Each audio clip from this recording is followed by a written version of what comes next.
There's disturbing news just out from London. An independent international tribunal concludes that China is killing prisoners in order to harvest their organs. Organ transplant tourism to China is big business and big dollars are involved. The tribunal found that some of the victims of the forced organ harvesting are detainees from the Falun Gong movement. Former Falun Gong and Uyghur Muslim inmates report they were subjected to ongoing medical checkups and blood testing. China says it stopped harvesting the organs of executed prisoners about 5 years ago, but the China tribunal suggests it is still happening. Here to fill us in with more is Mr. Gary Bauer.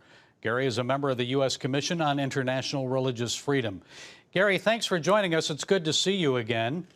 Well, it's my pleasure to be with you, but it's sad that we, in this day and age, we're talking about something so horrible and so evil as this. Yes, so fill us in on more of the tribunal's findings and share your thoughts, please. Well, this is a very credible group. The chairman of it, Sir Jeffrey Nice, has devoted years of work on human rights issues. The other members of the tribunal were people that were steeped in Chinese history, Chinese culture.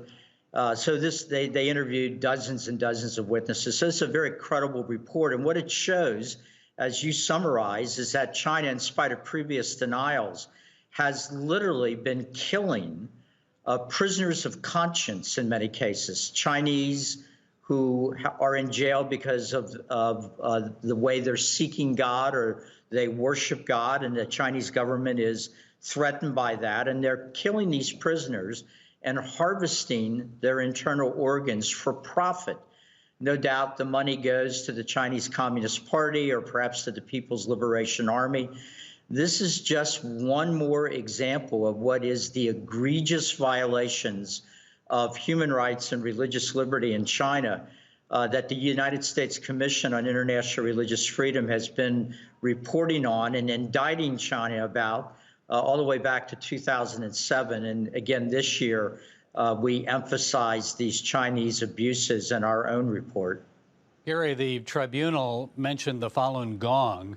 Did it find evidence of other minority groups, say Christians or Tibetans or other groups, Uyghur Muslims?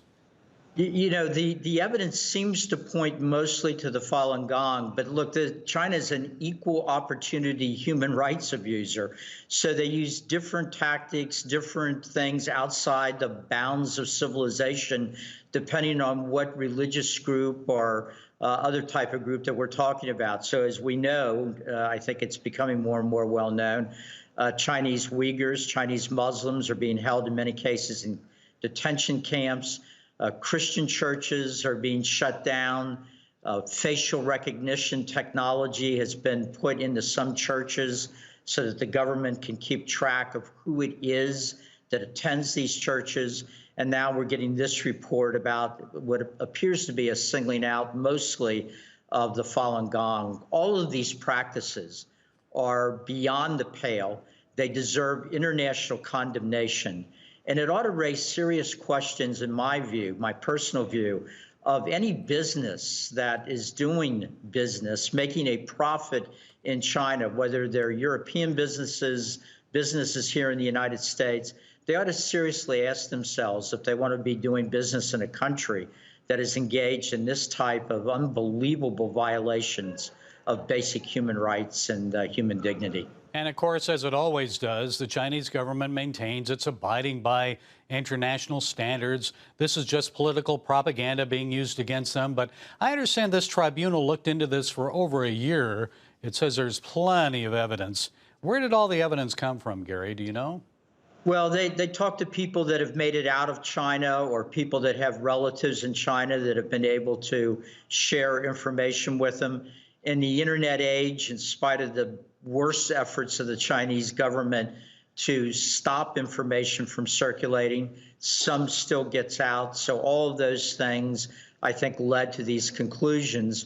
We know from the past that there were projections. We're not talking here about a couple of dozen incidents a year.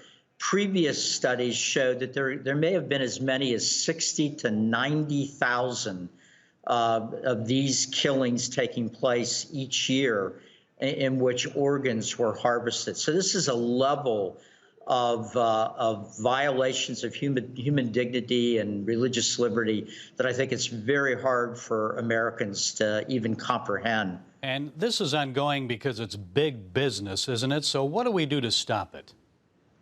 Well, the United States Commission on International Religious Freedom will be urging Congress and the administration, the Trump administration, to act on these issues, to raise them in any kind of bilateral negotiations with communist China. And we want to keep emphasizing that it is still communist China.